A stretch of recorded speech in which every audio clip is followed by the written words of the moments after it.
disability is not something that you can just tuck away in a cupboard and try to forget about it.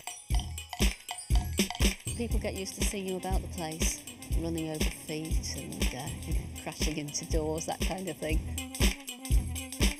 Because they view you as being disabled, so therefore you haven't got a brain. I don't notice many disabled people on TV. You know, people with disabilities do want to work and are capable of working and can make very loyal employees, because you can't just get up and move from job to job, you know. I've always been made to feel very welcome, I've been accepted, and I'm just one of the gang, really. I suppose 15 years is a long time. Hello, calendar. Hello. I think there are times when you accept that there's going to be a job come up that you can't do, and I suppose that happens quite regularly.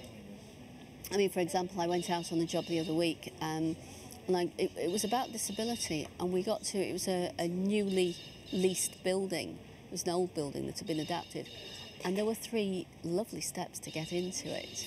And I just sat and looked in absolute horror.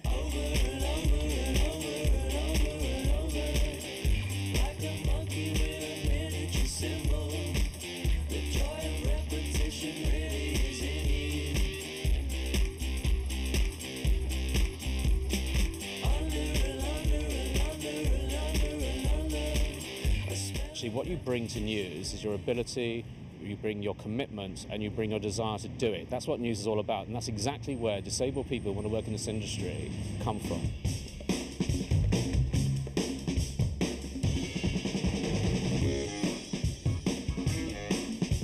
I don't see myself as being disabled, and I think you've got to kind of have that outlook. You've got to be confident, you know, you've just got to get in with what you've got to do, really. People in this newsroom see you as disabled?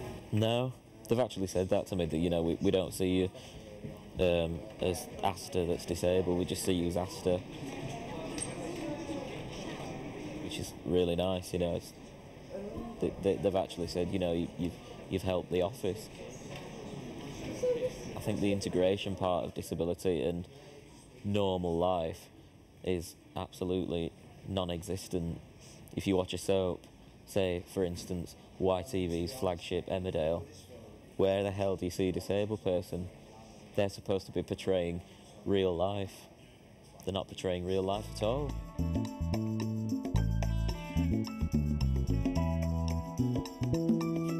I think you have to recognise that equal opportunities is not about treating everybody the same, it's about treating everybody differently and making sure that by doing that you enable each individual to achieve their potential, and that's a slightly different thing.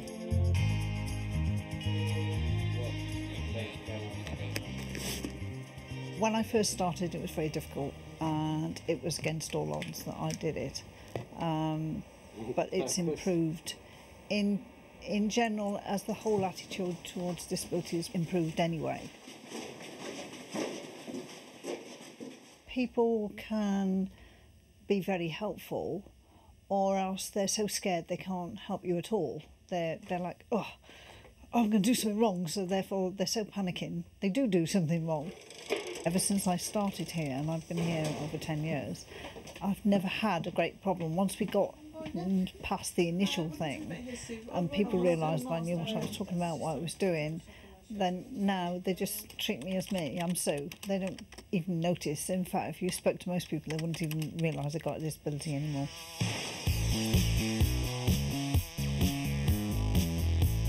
We need to, in the media industry, consider how we can actually offer career opportunities for disabled people through training, through looking at graduates who are coming through our universities, as there are more disabled people going through higher education now than ever before, to see how we can actually make this career attractive to disabled people.